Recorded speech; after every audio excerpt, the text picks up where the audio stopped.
Eu quero convidar os irmãos a abrir a nossa Bíblia, Evangelho de Jesus Cristo, segundo escreveu o apóstolo João, capítulo de número 10.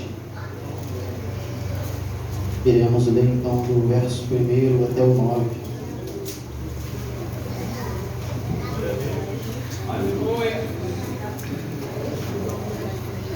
Estou muito feliz pela oportunidade, pela confiança que me foi dada. Aleluia! E louvo a Deus pela sua vida, por você que está aqui hoje.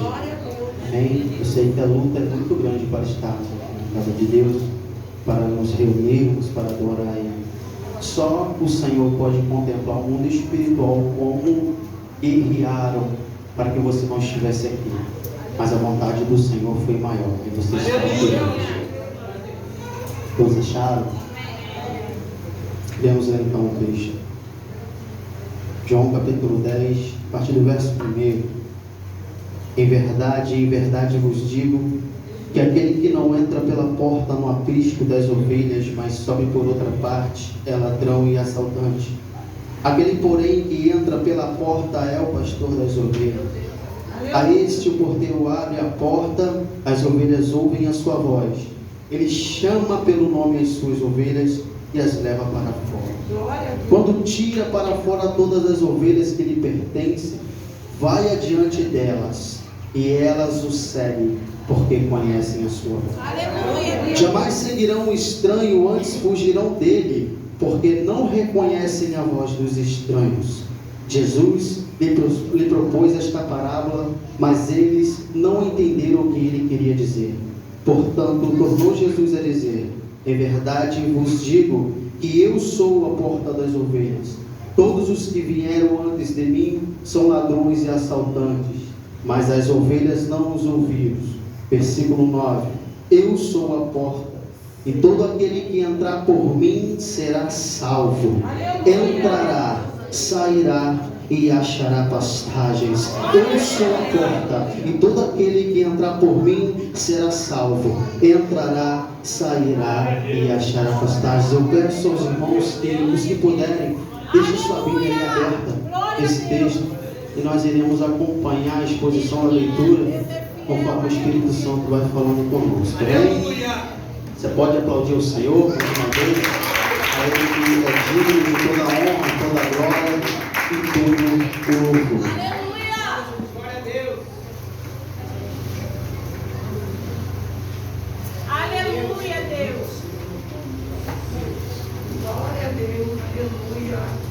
Amados, estamos diante de um texto muito conhecido e diante de um livro muito conhecido, de um autor muito conhecido. Na verdade, é um livro que eu tenho muito apreço e carinho, já li muitas vezes, mas a Bíblia é tremenda, né? Inspirada por Deus, então cada vez que você lê é uma revelação, é algo diferente. E interessante entender em que período João escreveu este livro, porque se esse livro nos abençoa hoje, abençoa muita gente, muitas vidas no tempo de João. O livro escrito mais ou menos entre 85 a 90 depois de Cristo, João, lá pelos seus 60 e poucos anos, já maduro na fé, maduro no Evangelho. João escreveu a sua carta segundo a história da igreja para um povo que estava um pouco desacreditado, para um povo que estava um pouco desanimado.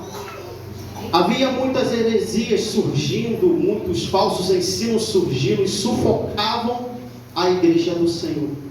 Então João, preocupado com tais coisas, João então vai escrever um evangelho contando tudo aquilo que Jesus fez. Mas no capítulo 20 desse livro, versículo 30 e 31, ele diz que muitas coisas não puderam escrever porque não caberiam em um livro. Mas muitos milagres foram operados por Jesus.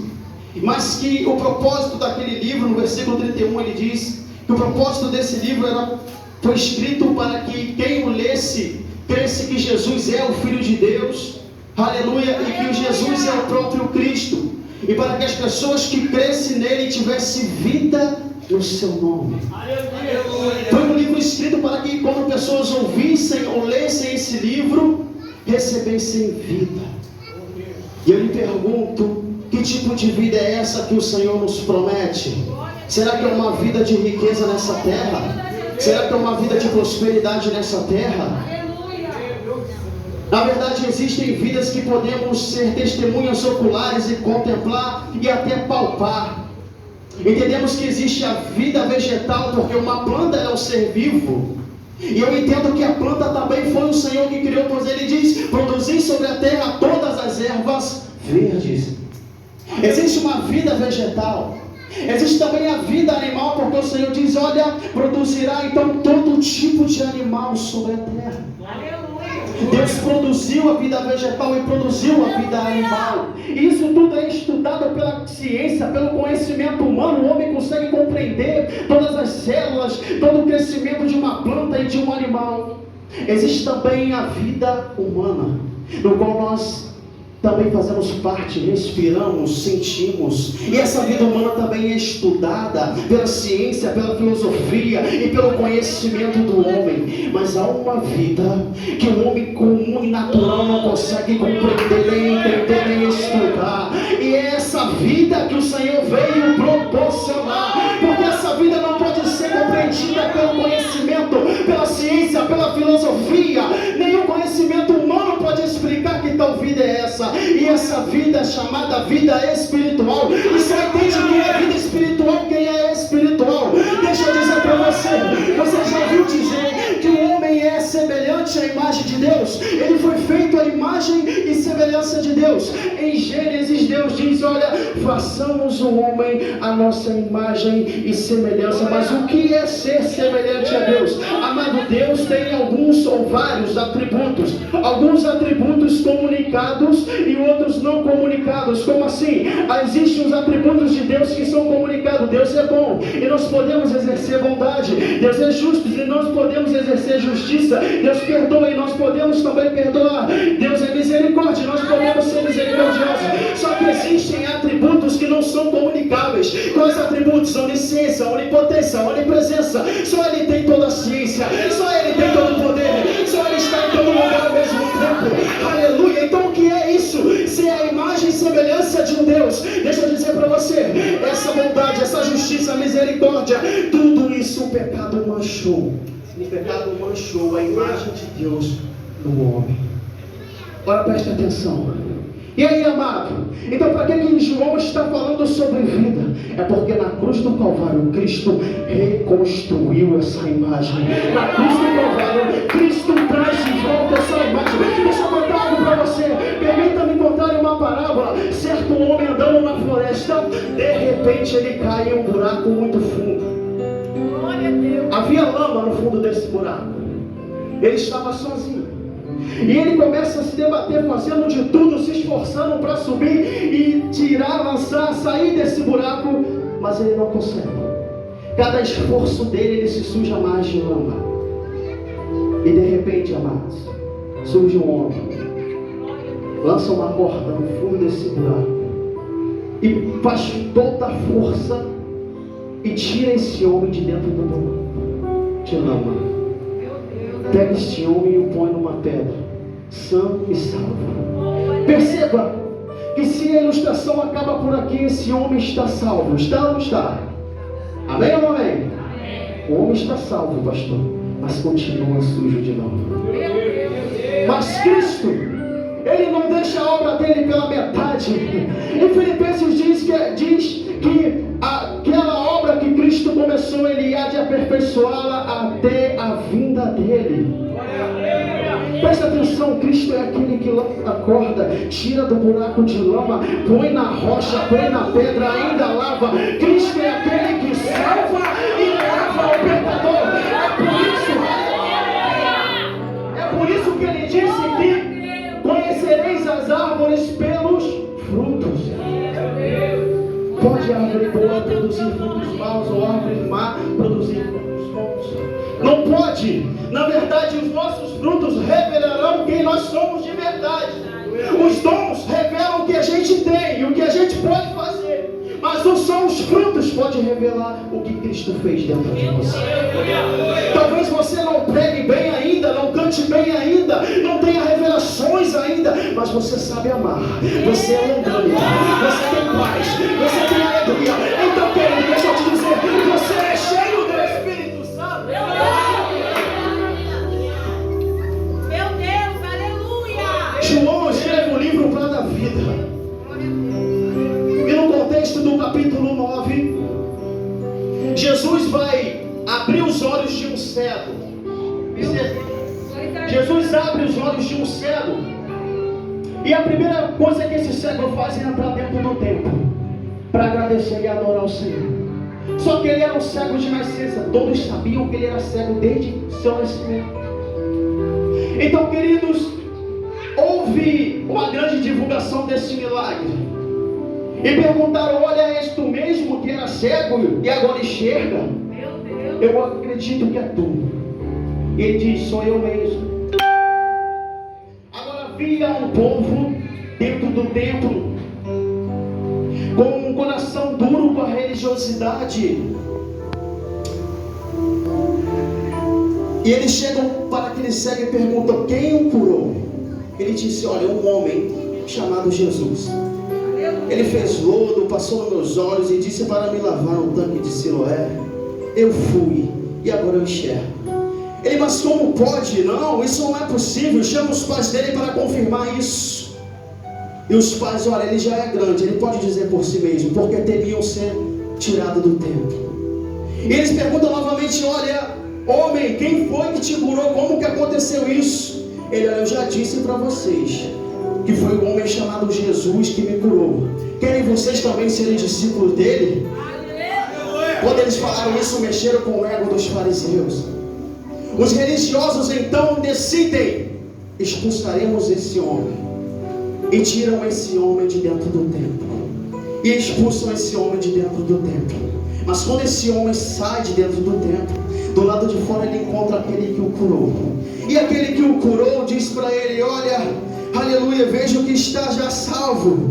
Aleluia. Mas perguntou aquele homem: aleluia, tu crês no Filho de Deus? Tu crês no Filho do Homem? Ele: Senhor, mas quem é esse? Ele fala: é aquele que fala contigo. Aquele homem teve a visão, aleluia, restaurada. Aleluia, a visão física dele foi restaurada, mas a espiritual também. Aquele homem recebeu vida através das mãos do Senhor. Então, aproveitando essa deixa, aleluia, o Senhor vai contar uma parábola para os religiosos. Essa parábola não é contada apenas para um povo, aleluia, que seguia. Não é contada para uma multidão ou para os seus discípulos. Essa parábola é contada para um povo religioso, para os fariseus e para os sacerdotes que tinham um coração endurecido. Queridos, eu abro a Bíblia e vejo Jesus chamando os fariseus de hipócritas, raça de víboras. Foi João chamou de raça de víboras. Mas veja, em nenhum momento Jesus quis dizer que eles não, também a porta da salvação não estava aberta para eles. Não, Jesus estava os repreendendo.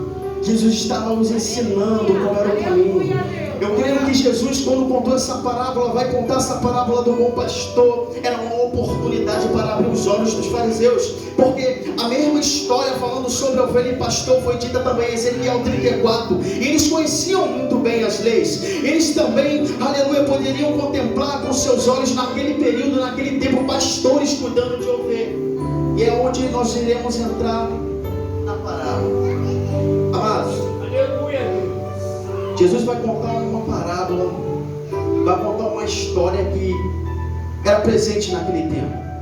Era uma maneira fácil de os ouvintes entenderem a mensagem, entenderem o que Jesus queria dizer. E naquele período, os israelitas conheciam muito bem o que era o pastoreio. Existiam dois tipos de abrigo, ou de aprisco, ou de curral no templo em Israel. Havia um aprisco público que guardava todas as ovelhas de vários tipos de pastores, de todos os lugares. Esse aprisco público, ele mantinha muitas ovelhas, porém a sua cerca era fraca. A sua cerca ela era feita de pedras baixas com alguns galhos por cima para espantar as feras. Mas ainda assim, os historiadores dizem que dentro daquele aprisco entrava coiote, lobo e ladrões. E havia também um segundo aprisco. Esse aprisco e esse abrigo ele era feito nas montanhas. Historiadores dizem que era propriamente uma caverna. Lá não entrava coiote, não entrava lobo, não entrava ladrão. Mas e a porta? Quem é que cuidava? Era o próprio pastor das ovelhas. Nada passava por aquele pastor sem a permissão dele. Deixa eu abrir um parênteses e dizer que todas as vezes que eu falar sobre bom pastor, eu estarei me referindo aqui ao Senhor Jesus. Porque é essa verdade que ele está esboçando nesse texto. Agora, amados, eu muito me maravilho como esse abrigo público se parece com o mundo hoje. Um lugar onde existem os ladrões, os assaltantes e o lobo. Um lugar onde eu quero colocar aqui a representação dos assaltantes e dos ladrões aos ensinos falsos, às falsas religiões, aleluia, que se transverte de evangelho, ou que se transverte de igreja, aleluia, bíblica, de igreja cristã, aleluia, pessoas que tentam, aleluia, dizer-se cristãos, mas na verdade nunca receberam a graça, e inventam e tentam colocar sobre o evangelho que já foi enraizado outro tipo de evangelho. Meu Deus, aleluia. E neste abrigo, vou colocar o nome de abrigo perigoso, ele também pode sofrer ataques pelo lobo. Quantos lobos tragando a vida das ovelhas no abrigo perigoso? Esse talvez seja um apelo do Espírito Santo, amado, a você que ainda está dentro desse abrigo, dentro desse aprisco, à mercê das falsas religiões, dos falsos ensinos, das falsas ideologias e do lobo, que é o adversário das nossas almas. Agora permita-me ler com você o versículo de número 2, que diz: aquele porém que entra pela porta é o pastor das ovelhas. Verso 3: a este o porteiro abre a porta, as ovelhas ouvem a sua voz, ele chama pelo nome as suas ovelhas e leva-as para fora. Digo a você com toda a propriedade, quantas vezes o Senhor já falou contigo: saia desse aprisco, ouça a voz do bom pastor. Eu quero dirigir esse primeiro ponto a você que ainda não é convertido, que ainda não confessou Cristo como seu Salvador. Quantas vezes você ouviu a voz mansa do bom pastor dizendo: vem aqui na frente, entrega o teu coração, entrega a tua vida. Em quantos lugares você foi e você ouviu o pregador dizendo: vem aqui? Quantos apelos você ouviu, aleluia, o pregador falando: olha, vem aqui na frente, vamos orar por você, entrega a sua vida ao Senhor. Deixe-me dizer, era o Espírito Santo do bom pastor usando aquele pregador para fazer esse convite, amado.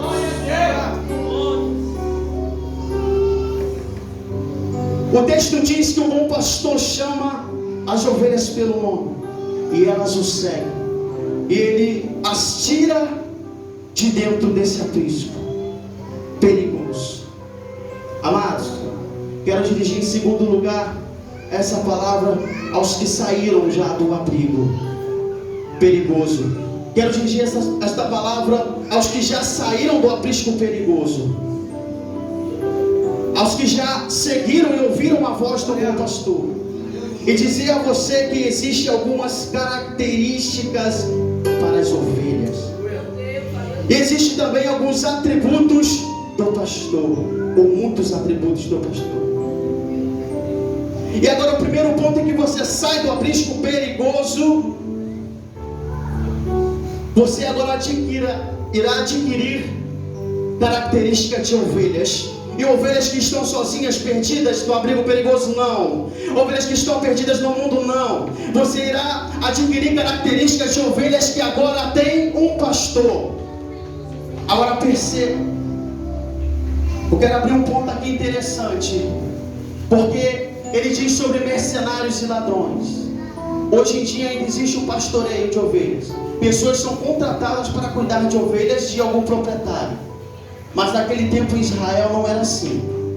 As ovelhas tinham tanto valor para o dono delas, que o pastor era o próprio dono. Você lembra de Davi? Ele cuidava das ovelhas do seu pai. Isaac cuidou das ovelhas de Abraão. Jacó cuidou das ovelhas de Isaac. Era uma responsabilidade. Ou seja, só era pastor das ovelhas quem era pai ou filho. Meu Deus. Deixa eu dizer para você, se você atravessou esse aprisco, esse abrigo perigoso, se você ouviu a voz do bom pastor, saiba que ele não é só apenas o seu bom pastor, mas ele é também proprietário da sua vida. Ele é o seu dono, aleluia. Ele te chama pelo nome porque foi ele quem te escolheu e ele que conhece. E há algumas características que muito parecem verdadeiramente com as características das ovelhas, dos animais, as ovelhas. Amados, não sei se vocês sabiam, eu fui procurar estudar sobre isso e descobri que as ovelhas, elas não têm autodefesa. Se você agredir talvez um cavalo, provavelmente você tomará o coice. Se você chutar um cachorro, por mais manso que ele seja, ele te morderá. Agora as ovelhas, elas podem ser afligidas, podem tomar paulada, podem ser agredidas, mas elas não esboçam nenhuma reação. Isaías compara Jesus indo à cruz como uma ovelha muda indo ao matadouro, mas ela não está muda porque Cristo foi, aleluia. Ele não compara a ovelha como Cristo, mas sim Cristo como uma ovelha, porque a ovelha ela não esboça nenhuma reação quando ela está sendo afligida. É por isso que ela precisa de um bom pastor para guiá-la, para protegê-la. Sabe o que é isso? Total dependência do pastor. Nós precisamos ser dependentes e viver dessa dependência do pastor e deixar disso. Olha, estão me perseguindo, estão me afligindo, estão me caluniando. Não, eu não vou deixar isso barato. Eu vou atrás, eu vou correr, eu vou brigar. Não, eu vou discutir. Não, amados, descansa o teu coração, porque se você é ovelha, o bom pastor, aleluia, irá cuidar desse problema. A segunda característica, eu quero dizer aqui, é o alimento das ovelhas. Os estudos dizem que as ovelhas, elas guiadas pelo seu pastor, elas sabem o lugar certo da pastagem. O bom pastor sempre conduz as ovelhas à sua melhor pastagem. Porém, as ovelhas, elas são um pouco míopes. Elas não enxergam bem.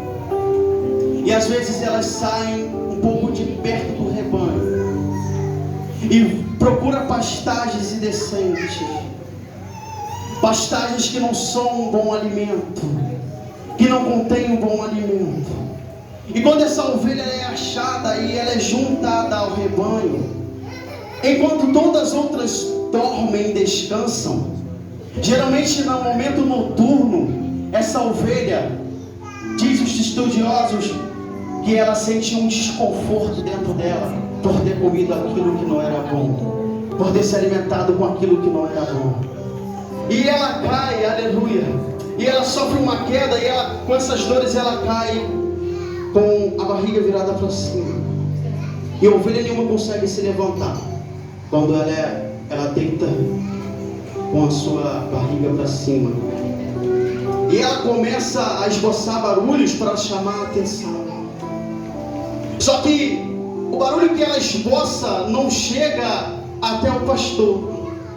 Isso você pode buscar no Google, irmão. Quando eu li isso, eu fiquei fascinado. As outras ovelhas se juntam ao redor daquela que está caída e começa a esboçar o barulho para chamar a atenção do gato.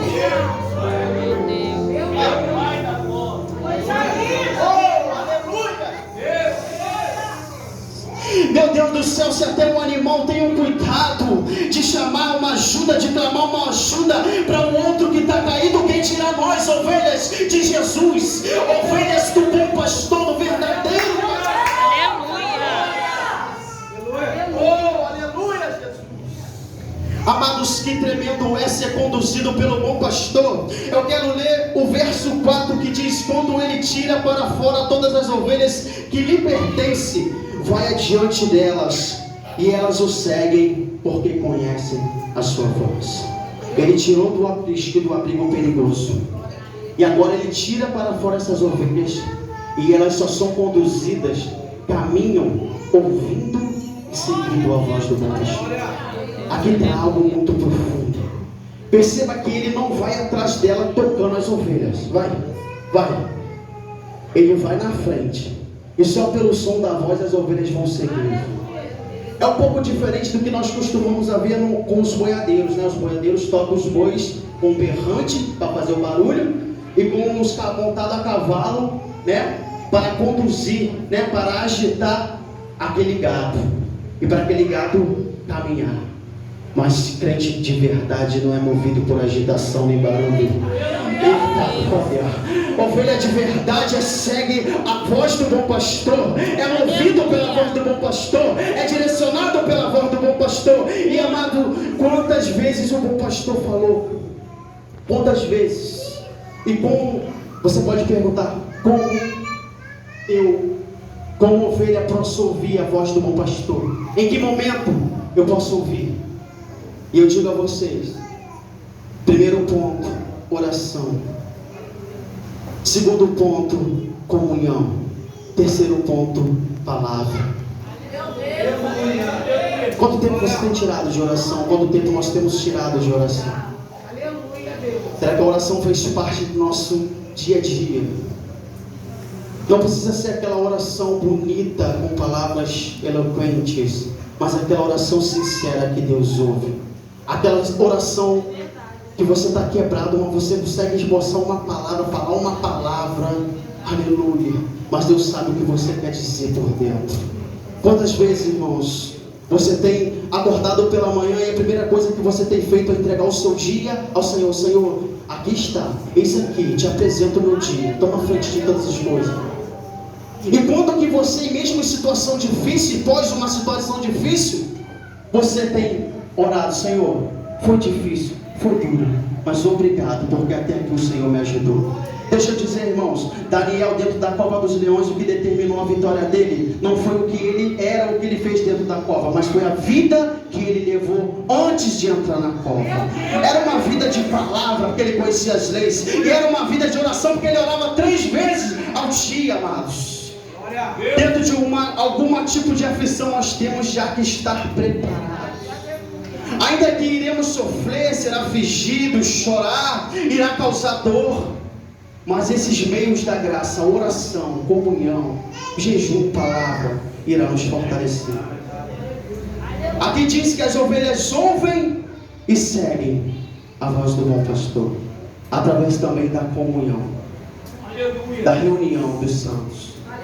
Amados, eu quero dizer do fundo do meu coração que quando você estiver aqui, creia e tenha certeza de que quem está aqui na frente, pregando, dirigindo, dando uma palavra, uma oportunidade, por mais simples que seja, está sendo usada pelo Espírito Santo. Porque esse não é outro lugar a não ser a casa do Senhor, a não ser a casa de Deus. É Deus que é o proprietário deste lugar. Então, quantas vezes o Senhor falou através da mais simples palavra, do mais simples testemunho, da mais simples oportunidade, do mais simples louvor. Quantas vezes o Senhor falou com você aqui?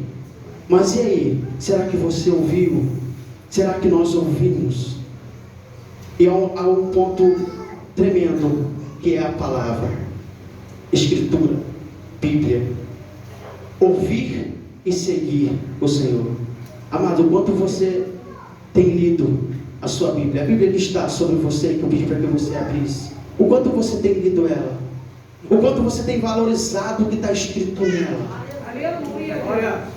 Deixa eu lhe dizer, independente de qualquer mistério ou revelação de qualquer homem da terra, nada, nem anjos, nem homens, nem ensinos, nem denominações, nem nações podem ter uma autoridade maior do que aquilo que está escrito nas Escrituras. Sabe como é que nós somos chamados pelos ateus? Homens que servem ao Deus da Bíblia. Até eles têm que bater no peito e dizer: existem homens que creem no Deus da Bíblia. A Bíblia é a maior autoridade, aleluia, de Deus aqui nessa terra. Jesus disse: quando eu enviar outro Consolador, o Espírito da verdade, Ele vos guiará em toda a verdade.